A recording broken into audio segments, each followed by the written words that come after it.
The smallest fees you ignore are the fastest way your paycheck disappears. Not because they add up, because they multiply against you. Think about last week. You got hit with a $3 convenience fee, a $1.99 app charge, a 2% payment processing fee, a bank maintenance fee because your balance dipped, and your investment account quietly skimmed a 1% annual expense ratio. None of those felt like an emergency. But you still ended Friday wondering how your full paycheck turned into fumes. Here's the part almost nobody sees in the moment. Big purchases punch your wallet once. Small fees set up a slow treadmill that tilts higher every month, and you don't notice until your legs burn. Why does this matter right now? Because prices already climbed, rent creeps up, groceries feel heavier, and your wages have to do more work.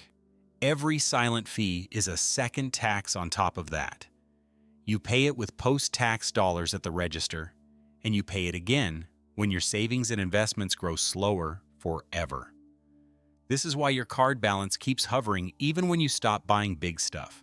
It's not only spending, it's the friction cost of moving money in a world engineered to shave off slivers. Picture your week through a different lens. Monday, your favorite bakery adds 20 cents on a $10 loaf to cover card fees. Tuesday, you hit an out-of-network ATM and lose $4 for the privilege of accessing your own money. Wednesday, 3 subscriptions renew. $8, $9, $12, quiet, automatic, invisible. Thursday, your employer's retirement plan has a small 1% admin fee on top of fund costs. Friday, you order dinner. The platform slips in a service fee and a delivery fee that together are basically another meal for a ghost. None of this makes headlines, but all of it hits your paycheck immediately. And the reason why this hurts more than you think is simpler than you expect, and far more important. Here's the mechanism nobody tells you. Fees fight compounding. Compounding means your money earns money, and then the earnings earn money. But fees skim that growth before it reproduces. When a 1% annual fee sits on your investments, it doesn't just take 1% of your money.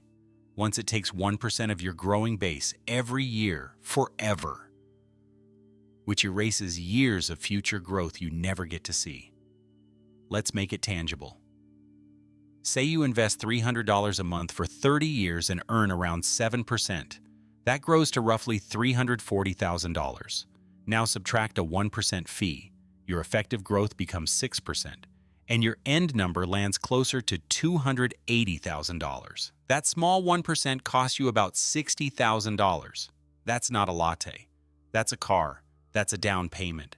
That's a 5-year head start you just handed to a line item you never read. But here's the twist.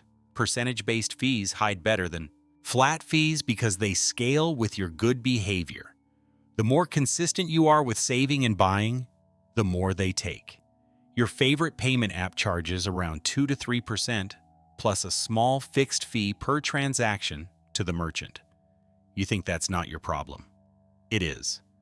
The bakery spreads that cost across every loaf, so cash, card, rewards, everyone pays more tomorrow than today. The gym raises rates to cover increased processing costs. The airline adds bag fees and then cuts base fares to look cheaper in search results, pulling you into pricier add-ons later. You don't see a single fee. You see a higher world price level category by category, and that's when the real problem starts. Your paycheck must sprint just to stay in place. Wait, it gets stranger. Many bank accounts pay you close to nothing if your cash sits in a basic checking account, but they still charge maintenance if you don't hit arbitrary thresholds. So you're paying for the privilege of earning nothing. Hit one overdraft, and you'll pay more in a day than you'd earn in interest in a year at a low rate. That's like renting a bucket with a hole in it. You pour your salary in, and by Tuesday afternoon, the kitchen floor is wet. Here's what nobody tells you about credit card rewards. They are real. 2% back feels great, But merchants often pay 2 to 3% in interchange plus fixed fees, so average prices nudge up over time to cover it. Non-reward users subsidize reward users, and lower-income shoppers pay the same higher prices without the perks. That sandwich that used to be $10 now sits at $10.30. Your 2% back on $10 is 20 cents. The extra 30 cents built into the price? That's your take back. Sometimes you still win, often you break even, and sometimes the world just got more expensive, quietly, permanently. And retirement plans? Here's the part that changed everything for me. Fees clip your employer match too. When a plan takes a 1% wrapper fee, it doesn't ask, is this your money or the match? It simply skims the entire balance. That means the free money you fought to get still grows slower. The treadmill tilted again. But there's a catch. Not all fees are bad. Paying a one-time fee to avoid a bigger recurring fee is a win. Paying for speed when time really is money can be rational. The trap is the recurring, percentage, or behavior-linked fees that extract value forever for tiny convenience today. Your job is to spot which is which in seconds. So how do you see them? Switch on a new mental model. Every small recurring fee is a subscription to a lighter paycheck. Multiply any monthly fee by 100 to get a rough decade cost. That $9 app? Around $900 over 10 years before considering what it could have grown into. That 3% processing fee on a $1,000 purchase? That's $30 now, and a few $100s of future growth disappeared. Not dramatic, devastating over time. Remember that bakery? Imagine the owner. He sells 200 loaves a day at $10, pays 2.9% plus 30 cents per swipe. That's 58 cents plus 30 cents per sale. 88 cents per loaf. Across 200 loaves, that's $176 a day. He has to raise prices or shrink quality. So he bumps price to $10.20. Now every single customer bears the fee and you feel it as inflation. But underneath, it's payment rails siphoning a quiet tax on activity. This is happening to you right now in coffee shops, pharmacies, ride shares, and streaming platforms. You might be thinking, I can't avoid fees. True, you can't avoid all fees, but you can change the slope. You can move from compounding against you to compounding for you.